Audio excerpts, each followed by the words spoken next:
Представниците на 4 партии потписнички на договорот од Пржино денеска ќе ги продолжат преговорите за отворените прашања за условите што би довеле до кредибилни избори.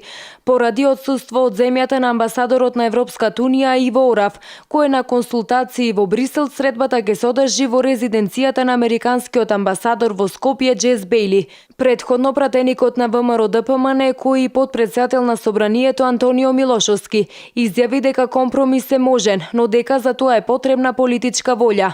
Милошовски исто така истакна дека за ВМРО-ДПМН одговара секој датум за избори, само под услов да се признае изборната волја на граѓаните.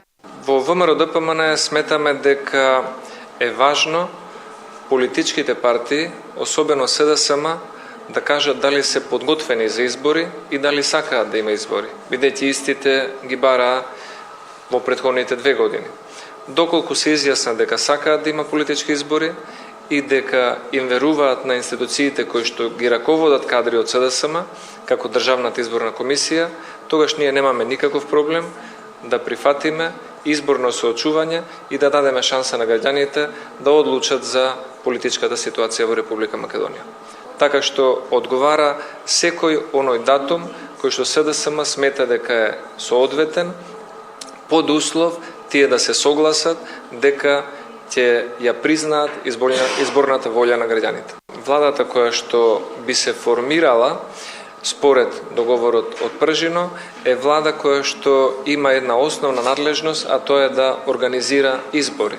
Тоа не треба да биде влада која ќе менува проекти или луѓе или кадровски состав или какви да се други политики надвор од надлежностите на единственото важно прашање организирање и спроведување на фери демократски избори. И сметаме дека доколку сите страни се придржуваат кон тој договор, би можело лесно и да се постигне. Амбасадорите Орав и Джес Бејли во петокот изјавија дека преговорите ќе продолжат и денеска и дека на партиите им состава викендот за дополнителни консултации околу последното отворено прашање – ингеренциите на министерот за внатрешни работи во преодната влада.